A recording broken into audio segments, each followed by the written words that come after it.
তুমি কিছু সাহায্যের কথা কো, বিয়ে বরং আর কেটে যাইবে, দরকার নাই। আম্মা ঠিকই বলছে, তোমার আব্বা তো আমাদের বিয়েতে রাজি ছিল না। তুমি আমার সংসার করো, এটা তোমার আব্বা কখনোই চায় না। আর এখন যদি এই সমস্যার কথা কি তাকে বলো, সে আরো নারাজ হয়ে যাবে। সে চাইবো না তুমি আমার সংসার করো, সে আমাদের মাঝখানে বাধা হয়ে দাঁড়াবে। আরে বুঝলাম না, তোমরা দুজন কি নিয়ে কি কথা কইতেছো? যতই হোক আমি আমার বাবার একমাত্র সন্তান। আমি জানি আমি যদি বাবারে গিয়ে কই বাবা আমরা বিপদে আছি, বাবা ঠিক আমার একটা সাহায্য করব, মুখ ফিরে আর থাকতেই পারবো না। শোনো, তুমি এত চিন্তা করো না, একটা ব্যবস্থা আমি করবই করব। ঠিক আছে বৌমা, তুমি যখন এত করে কইতেছ, আমি আর বাধা দিব না। কারণ আমরা তো বাবা মা, সন্তানরা যতই ভুল করুক, বাবা মার কাছে যে হাসি মুখে দূরে কথা কয়, আমার মন এমনিতেই গইলা যায়। আমার বিশ্বাস তোমার বাবার মনটাও গইলা যাবে। যাও।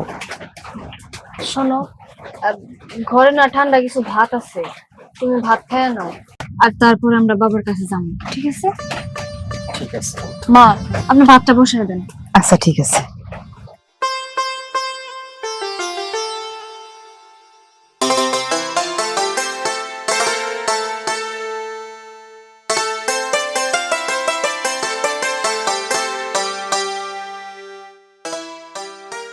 বাবা, বাবা, কারা?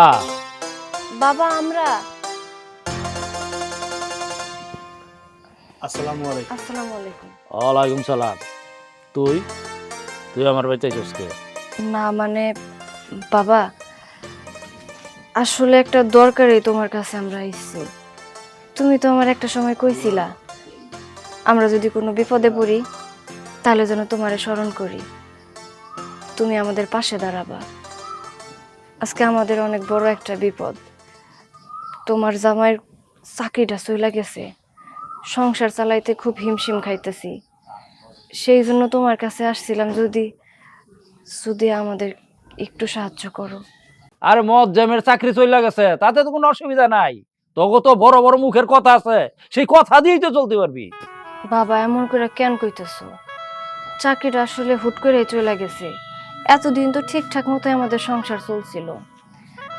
এখন চাকরিটা চলে যাওয়াতে আমরা একটু বেশি সমস্যায় পড়ছি। তুমি আসতে বলছিলা বইলেই কিন্তু আসছি, এখন আসার পরে এইভাবে অপমান করবে আমাদের?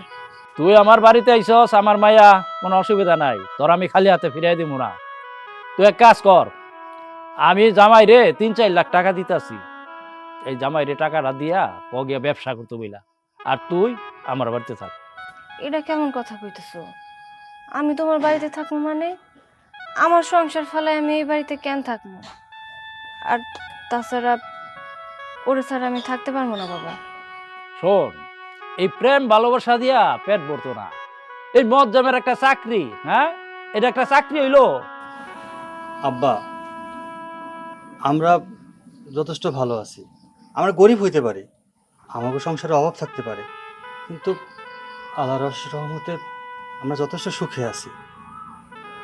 আপনি বাইরে থেকে যেটা দেখতেছেন, এটা তো বাইরের বিষয়টা। ভেতর থেকে আমরা সত্যি অনেক সুখী মানুষ। 8,000 টাকার বেতনে মদ জামের চাকরি করো, এই টাকা দিয়া যে কতটুকু ভালোভাবে সংসার চালাইতেছ সেটা আমার খুব ভালোভাবে জানা আছে। আব্বা, সৎ পথে থাকলে আর হালাল পথে থাকলে অল্প টাকাতেই সুখে থাকা যায়। হইতে পারে আমার বেতন 8,000 টাকা ছিল, কিন্তু আমরা কখনো অসুখী ছিলাম না, আমরা যথেষ্ট সুখী ছিলাম। রিজিকের মালিক তো আল্লাহ। এখন একটু বিপদে পড়ে গেছি, আপনার মায়া কইল যে আব্বার কাছে যাই, তাই ওর কথা শুনে আপনার কাছে আসছি। অথই, আমি তোর বাপ, আমি তোর ভালো চাই।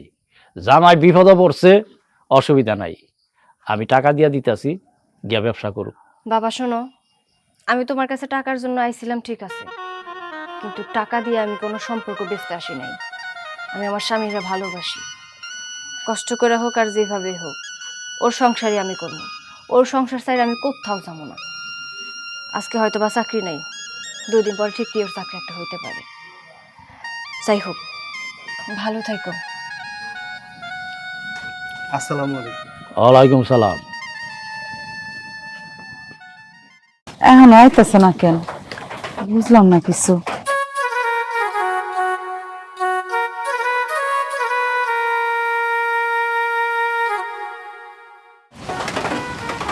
বৌমা, কি ব্যাপার বৌমা, তোমার বাবা টাকা দিচ্ছে? মন খারাপ করো না, টাকা দেয় না তাতে কি হয়েছে? আল্লাহর দুনিয়ায় একটা একটা ব্যবস্থা নিশ্চিত হইব।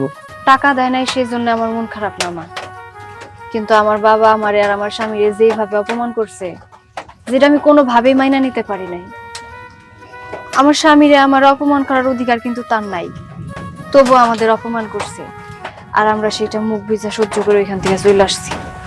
রাগ করো না, উনি তো বাবা, উনি রাগ করে দুটা কথা বলতেই পারে, এতে কিন্তু আমি কোনো কিছু মনে করি না। বাবার আর রাগের মাথা যদি কিছু কয়, ওটা রাগ মনে করো না, দোয়া মনে করো। সে তোমার দুই কথা কইতেই পারে, তুমি মন খারাপ করো না। অথই, তুমি হয়তো ভাবতেছো তোমাদের বাড়িতে গেছি, তোমার আব্বা অনেক ধরনের কথা শোনাইছে, তাই হয়তো আমি মন খারাপ করছি।